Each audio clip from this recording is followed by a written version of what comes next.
Question. Sir, you recently made a statement about how the government is of Ram Bhakts and responds to only those who say Jai Shri Ram. Now, I know the intentions were otherwise, but the statement was implied and misinterpreted as the government propagating a particular religion, especially if seen in the light of your long association with RSS. The RSS has mainly been seen as a Hindutva organization. Now, the public perception or opinion is that the hardliners in the RSS have always been influencing BJP decisions, actions, and speeches. How does the government propose to balance this out and eventually change this perception? Ram को कहना कोई गुनाह है क्या? बिल्कुल भी नहीं। देखो, मर्यादा पुरुषोत्तम प्रभु रामचंद्र भारतीय इतिहास, संस्कृति और विरासत के प्रतीक हैं।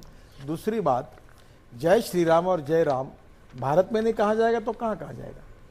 और इसलिए मुझे लगता है, देखो, आप पहली बात समझ लीजिए। पर कुछ लोग कहते हैं, कुछ लोग कोई और कुछ और कहते हैं। मैं कहता हूँ, मैं थोड़ा सा आपको, सेक्युलर शब्द का अर्थ है इंग्लिश डिक्शनरी में धर्मनिरपेक्षता नहीं है, वो सर्वधर्म समभाव है।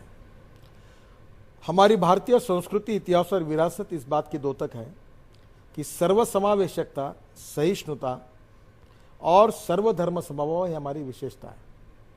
और इसलिए स्वाभाविक से टॉलरेंस, और हमने कभी हमारे 5000 साल के इतिहास में देखो, छत्रपति शिवाजी महाराज से लेकर महाराणा प्रताप तक कोई हिंदू राजा ने किसी मस्जिद को तोड़ी हुई बात आपको कभी नहीं दिखी होगी।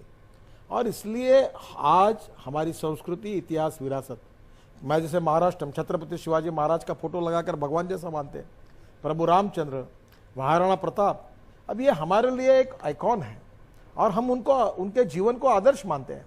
और इसके लिए जय श्री राम कहना कम्युनल है, जय श्री राम कहना जातिवादी है, लेकिन जब आपके जय श्री राम कहना सांप्रदायिक है। लेकिन आपके कैबिनेट कॉलीग जब कहते हैं रामजादे या हरामजादे, वो तो कम्युनल है ना। देखो, पहली बात तो ऐसे कि वो बात गलत है। उन्होंने कही हुई बात से न नरेंद्र मोदी जी सहमत है, न बीजेपी सहमत है, न मैं सहमत हूं। उनको कहा गया कि ऐसी भाषा का उपयोग करना बराबर नहीं है, और उसके बारे में हमने क्लैरिफिकेशन और जब आरएसएस चीफ कहते हैं कि ऑल इंडियंस आर हिंदू, देखिए, पहली बात तो ऐसी है कि पाकिस्तान, पहली बात तो आप हिंदुत्व का अर्थ ही देश में समझ नहीं पा रहे, और ये दिल्ली में इंग्लिश मीडियम में तो बहुत अच्छी तरह समझाना चाहिए। देखिए, यहां से जब मुसलमान कोई पाकिस्तान में जाता है तो उसको हिंदी मुसलमान कहते हैं। हिंदुस्तानी का शब्द अगर यहाँ से कोई भी धर्म का व्यक्ति जब बाहर जाता है तो उसका हिंदुस्तानी करके उल्लेख किया जाता है। इसका कारण यह है कि पुराना इतिहास ऐसा था।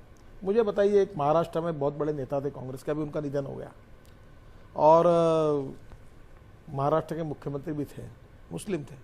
तो एक बार मुझे कह रहे थे, बोले नितिन तुम क्या बता रहे हो, मैं कोकणस्थ ब्राह्मण हूँ, करंदीकर हमारा नाम था, हम कन्वर्शन हो गए, इसलिए मुसलमान हो गए। अब कश्मीर में ऐसा हुआ है। अब पहली बात तो ऐसी है कि ये सच है कि आज आपको पता है कि सलमान खान है, उसकी माँ हिंदू है, उनके घर में गणपति बैठता है, और वो घर में सभी को, यानी वो बड़ा मॉडर्न परिवार है, उसका परिवार जो उसके माँ बाप और बड़े अच्छे लोग हैं, मैं थोड़ा जानता हूँ उनके बारे में, और बड़ा सब अपना अपना काम करते हैं। गणेश जी का भी पूजा होती है। मेरा कहना यह है कि पहली बार हिंदू संस्कृति, हिंदू ये संकुचित शब्द नहीं है। हिंदू का मतलब एंटी मुस्लिम नहीं होता है। हिंदू का मतलब भारतीयता के साथ और भारतीय के साथ होता है। और संघ यह कहता है कि संस्कृति सबकी एक चिरंतन पुरखे जिसके हिंदू है, विराट सागर समाज अपना हम सब इसके बिंदु है।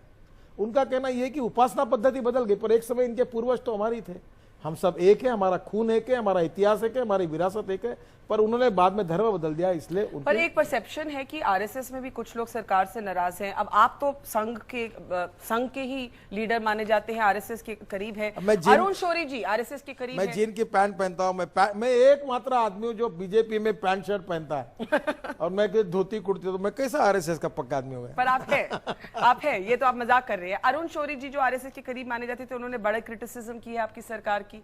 तो अरुण शौरी के बयान को आप कैसे दे सकते हैं? Do we see this as reflecting the feelings of the RSS कि आरएसएस में भी थोड़ी नाराजगी है? पहले बात तो ऐसा है कि अरुण शौरी जी बहुत विद्वान और बहुत जीनियस पत्रकार है, और उन्होंने कोई बात कही होगी तो हम लोग जरूर उसमें सोचेंगे कि हमको क्या सुधार करना है।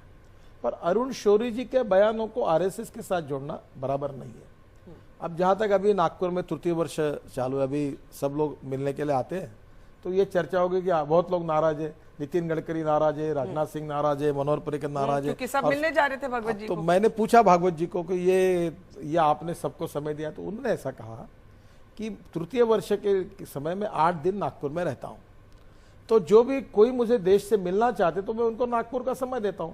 ये मनोहर पर्रिकर जी पहले संघ चालक थे बीजेपी में आने के पहले, तो संघ के स्वयंसेवक है। अब हम लोग संघ के, मैं संघ का स्वयंसेवक हूँ, छुपाता थोड़ी हूँ, तो मैं सरसंघ चालक को आशीर्वाद देने के लिए, प्रेरणा लेने मिलता हूँ। पर वो आइडेंटिटी सरकार के बाहर आपको छोड़नी पड़ेगी ना, जो आपकी आरएसएस की बैकग्राउंड है, that should not effect your performance as a minister और your decisions as a minister. मुझे मानने नहीं बात। RSS is a part of my life conviction. मैं स्वयंसेवक हूँ, मेरी ये विचारधारा है। How does it impact your politics? आपकी पॉलिटिक्स पर इसका क्या असर है? क्या भारतीय संविधान में लिखा है कि आरएसएस की सोच रखने वाला मंत्री नहीं बन सकता? मैं पूछ रही हूं, there is a perception that the RSS influences policy of the government. पहली बात, आरएसएस कोई इन्फ्लुएंस करता नहीं, कोई डायरेक्शन देता नहीं, कोई निर्णय करता नहीं।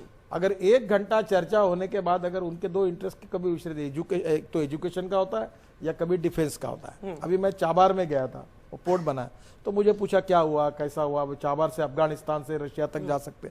देखिए, पहली बात देश की सुरक्षा, राष्ट्रवाद और राष्ट्र सर्वोपरि, ये आरएसएस का विचार है। दूसरी बात, मुझे बड़ा दुख और दर्द एक बात का है, और इसलिए मैं छोटी सी तकरार आपको करूंगा।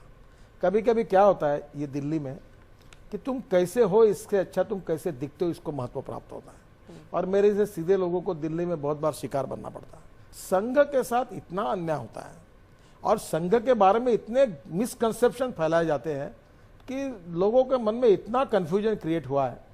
और मैं आप सब लोगों को और आपको प्रार्थना करूंगा कि आप संघ का रिसर्च करिए, संघ के बिल्कुल डिटेल में जाइए। देखो, मैं मॉडर्न थिंकिंग का हूं, मैं डिजिटल इंडिया की बात करता हूं, मोदी जी डिजिटल इंडिया की बात करते हैं, टेक्नोलॉजी की बात करते हैं, बायोफ्यूल की बात करता हूं, मैं ऑर्गेनिक फार्मिंग की बात करता हूं, मॉडर्नाइज की बात करता हूं। मैं संघ का स्वयंसेवक हूं, और संघ के बारे में ऐसा कोई एक बहुत पुराणवतवादी कोई इस प्रकार की इतने मिसकंसेप्शन है।